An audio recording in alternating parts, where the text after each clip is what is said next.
आफ्नो पुरानो त्यो कुवा भएको ठाउँ जाँदैछौँ। पहिला हामीले पानीको सुविधा नआउँदाखेरि हामीले चलाउने हामीले युज गर्दै आएको कुवा है। यस्तो छ घाँसी खोला। यसरी हेर्दाखेरि डाँडै डाँड छ। यता तपाईँको एभोकाडो सुन्तला लगभग सबै फल्छ है। हामी चाहिँ अब जाँदैछौँ यो पहिला हामीले पानी ल्याउने ठाउँ कुवाको पानी खान्थ्यौँ नि त पहिला हामीले। त्यता जाँदैछौँ अहिले। यो बाटो त्यही हो। अस्ति राति हामी आउँदा पनि त्यही बाटो नै आएको हो। तर कुवा जाने बाटो चाहिँ अब बिस्तारै हेरेर जानुपर्छ। यहाँ बाटो छुटिएको छ। मुनि जाने पर पारि जाने यहाँ छ सबै। यहाँ हेर्नुहोस् है, यहाँ छ, यो चौतारा थियो। सबै हेर्दै जानुपर्छ। के गर्ने हो, यस्तै छ। कुवा जाने बाटो हेर्दैछु म, भेटेको छुइनँ। अस्ति हामी बुवाहरूमा यहीँबाट आएको।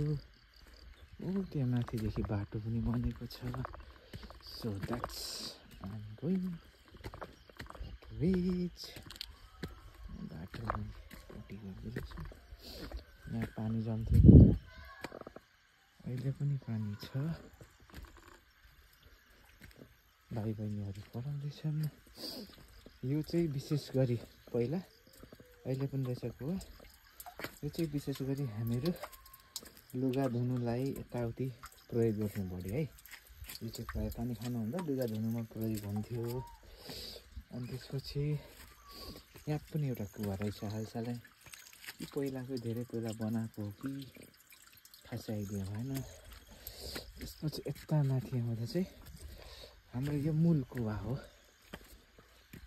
यहाँबाट चाहिँ हामी विशेष पानी खान्थ्यौँ यही कुवाको। अब त कसैले युज गर्दैनन् यो कुवा। भेगुताहरू छन्, भेगुता है। पहिला चाहिँ यो कुवा सफा हुन्थ्यो। अब मान्छेले प्रयोग गर्दै आउँदाखेरि है, यहीँबाट तपाईँको अनि यही मूल कुवा चाहिँ पानी खाने हामीलाई विशेष। यहाँ चाहिँ रोड खन्दाखेरि अलिक पानी सुकेको थियो भन्ने चाहिँ कुरा थियो। अहिले रोड त छँदैछ, पानी चाहिँ छैन भनौँ न, सुकेको। यो बर्खा महिना थियो। यहाँ पशुहरूलाई पानी खुवाउने आहाल, पानी खुवाउने त नहुनु, यो पौडी खेल्ने भनौँ न गरेमा शीतल। अनि यो चाहिँ अब यता पनि छ रहेछ नि त। कुवाहरू त थुप्रो रहेछ नि यता। कुवा नै कुवा छ हेर्नुहोस्। ल, म हुँदाखेरि चाहिँ त्यो दुईवटा मात्रै मलाई याद छ। चाहिँ पछि निर्मित भएको होला। यहाँ हेर्नुहोस्, सबै यो तपाईँको मूल फुटेको पानीहरू सबै यहाँ माथि यहाँबाट आउँछ।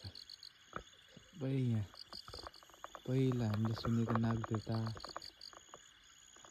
हुनुहुन्थ्यो अरे यहाँ भन्ने चाहिँ हो सुनेको। हामीले त्यही अनुसार मान्दै आएको, पुज्दै आएको पनि भनौँ न। यसो छ।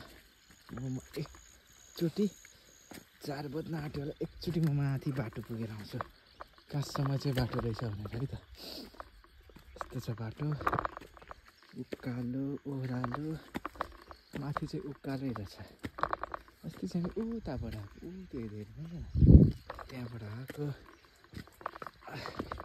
अँध्यारोमा मास्तिर जाँदैछु म, हेर्नलाई के छ कसो छ। ल, बाटो अस्ति हामी साँझमा आएको त्यही बाटो। यो बाटो हुँदै मुनि मुनि बिस्तारै यता गएको।